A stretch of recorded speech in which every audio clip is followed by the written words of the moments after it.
Hey everybody, welcome back to another Escape Room Reviews. I'm Brian. Today we're going to talk about Operation Arctic Storm, the Final Meltdown at Escape Ventures in Orlando, Florida. It's been getting a lot of love on Morty and some of the Facebook pages lately, so stick around. Let's see if it lives up to the hype.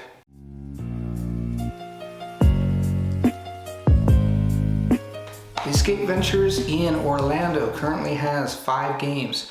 Bros for Life, Fraternity Heist, Neighborhood Watcher, Outage No Vacancy, The Satirical Miracle, Granny's Blackmail, and of course Operation Arctic Storm, The Final Meltdown. And they're all a tongue twister. Operation Arctic Storm is a 90-minute room. They're all private there and not spooky at all, not scary. Minimum of 3 players required to book.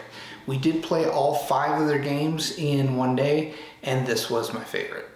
The Escape Ventures was easy to find. It's in a strip mall on a main road, tons of parking, lots of food choices nearby, so if you're crazy and do all 5 in one day like we did, need a little lunch break, easy access to that. Or if you're doing a date night or something like that, plenty of options around. The lobby itself was clean. We were welcomed when we came in, felt very welcome there. Alright, let's talk about the set. The set was very impressive. Lots of separate little spaces, temperature changes, little snow. You really did feel like you were on a base somewhere in the Arctic. Be advised, this is a very physical room. There is crawling, climbing, actually having to go down a, say, 45-degree ramp. So it really does add to the experience, but I get that it limits it, so just be aware of that. Live actors.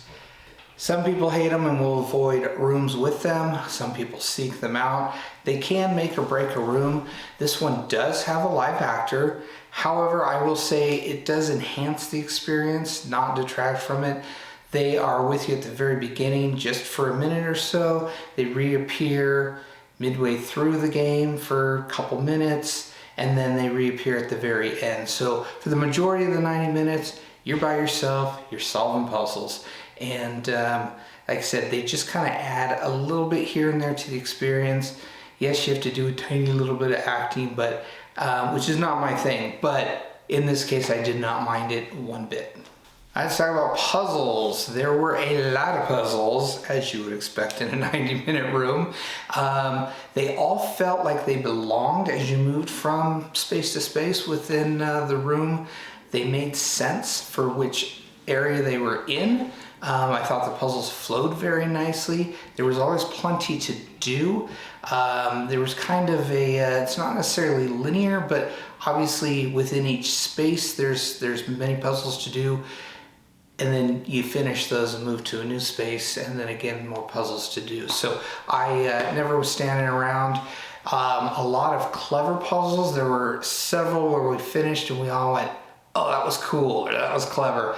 And that's what I look for in a room. I still remember many of them to this day, and wish they would appear in other rooms. All right, hint system and time clock. So really there's no hint system other than just talk to the air and they will they'll talk back. Not innovative. Actually, this is one room where a walkie-talkie of sorts I guess would have fit the theme, but anyway, what I do appreciate though is the GM asked us ahead of time our style of play, if we wanted it to be prompted or pushed a little bit, or wait, should he wait until we ask. And our style is to, at our own detriment, we will wait, and really try to solve it with no hints. That's what we try to do. So I really appreciate that. I hate forced hints or unwanted hints, and I appreciate when they ask ahead of time. And there was only one time, and we did tell them also that unless we're being stupid and spending 10-15 minutes on something that's not a puzzle or something we shouldn't be working on yet, then feel free to give us a little nudge. And he did give us one little nudge during the game, but it was at the perfect time, so did a great job with that. Time clock, there is not one in the room, and that's okay. I guess there could have been a clock physical clock or something in a few spaces. I tend not to look at the clock too much when I'm playing anyway, but this was the premises. An Arctic storm is on its way, and you need to evacuate this little research facility you're in and get to something a little stronger. So there could have been a radio announcement or something, you know, the Arctic storm is expected to hit in 15 minutes or something like that. But no complaints at all on that. All right, group size. So minimum is 3.